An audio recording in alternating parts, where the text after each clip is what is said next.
composé une dictée à la demande de l'impératrice Eugénie afin de distraire la cour de Napoléon III. Un siècle plus tard, Bernard Pivot la reprend en écrivant des textes à l'orthographe plus abscons les uns que les autres.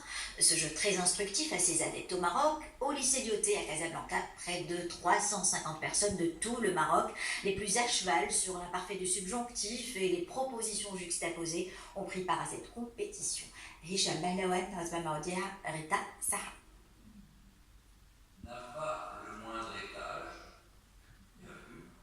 Concentration totale, tel est le mot d'ordre pour ces élèves venus de tout le royaume.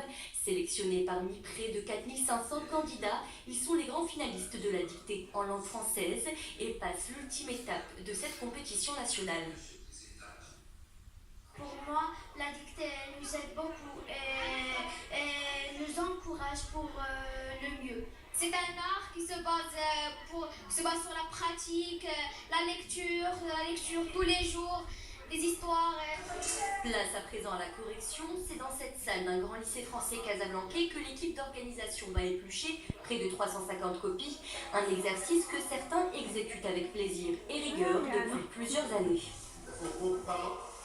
L'intérêt, tout simplement, c'est pour contribuer au développement de la langue française et permettre à nos enfants d'aimer cette belle langue et de participer tout simplement à son rayonnement. Alors c'est une belle réussite aussi pour la francophonie, puisque ça montre à quel point nos élèves et globalement aujourd'hui les plus jeunes au Maroc sont soucieux de la maîtrise de la langue française et sont prêts à s'investir dans une activité qui va les amener à exprimer ce qu'ils ont de meilleur en eux. Petits et grands ont donc donné le meilleur d'eux-mêmes. Les lauréates se sont d'ailleurs distingués en majorité face à leurs camarades masculins lors de cette compétition en raflant 9 prix sur 12. Je suis comblée de joie, surtout que la dictée représente un grand événement.